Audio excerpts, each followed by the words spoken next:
ya ‘yan uwa mu dage mu riƙe alƙur'ani, mu yi riƙo da alƙur'ani riƙo na gangan, saboda albarkar da take tattare da wannan littafi, saboda farin ciki da ni'imar da take cikin wannan littafi.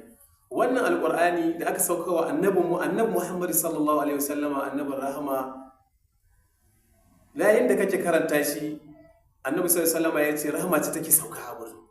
Mala'iku suna kewaye waɗanda suka taru a ɗakin Allah suna karanta wannan alƙur'ani. To ko a ina kake in ka buɗe alƙur'ani da za a yi maka shafi kaga irin albarka ta rahama take sauka, ba za ka yi tashi ba. Saboda haka annabi sallallahu alaihi wasallama ya ce wa sahabbai, yaya za ku yi a ce a cikin ku rika sauke alƙur'anin nan, ku rika sauke shi a daddare, a rika sauke shi a yini. Sai sahabbai suka yi jungun.